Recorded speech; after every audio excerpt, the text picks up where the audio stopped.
Right, you've got a wonky sort of cross, he said, consulting Unfogging the Future. That means you're going to have trials and suffering. Sorry about that. But there's a thing that could be the sun. Hang on, that means great happiness. So you're going to suffer, but be very happy.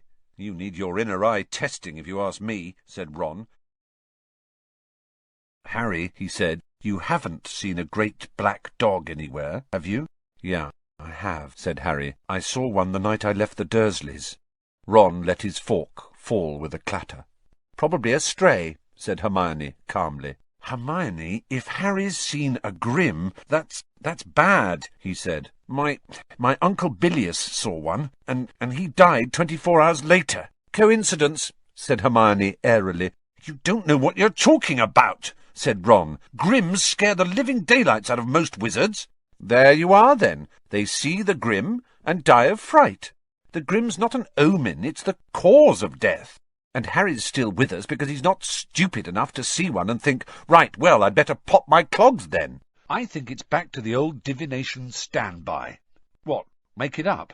Yeah, said Ron, sweeping the jumble of scrawled notes off the table and starting to write. Next Monday, he said, I am likely to develop a cough, owing to the unlucky conjunction of Mars and Jupiter. You know her, just put in loads of misery, she'll lap it up. Right, said Harry. OK. On Monday I will be in danger of, burns. Yeah, you will be, said Ron darkly. We're seeing the Scroots again on Monday. OK, Tuesday I'll... lose a treasured possession, said Harry, who was flicking through Unfogging the Future for ideas. Good one, said Ron, copying it down. Because of, Mercury. And on Wednesday, I think I'll come off worst in a fight. Ah, I was going to have a fight. OK, I'll lose a bet. Yeah, you'll be betting I'll win my fight. Yes, as I was saying, Potter, Professor Lupin thought you showed a pronounced aptitude for the subject, and obviously for an Auror. Did you not understand my note, Minerva? Asked Professor Umbridge in honeyed tones. Of course I understood it, said Professor McGonagall. Well, then, I am confused. I'm afraid I don't quite understand how you can give Mr. Potter false hope that— False hope, repeated Professor McGonagall.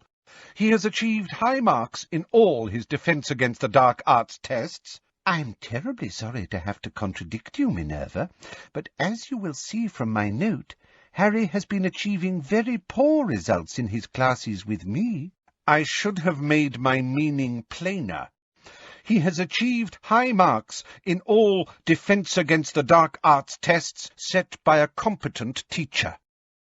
Did you really blow up your aunt, Harry? Said Hermione. I didn't mean to, said Harry. I just lost control.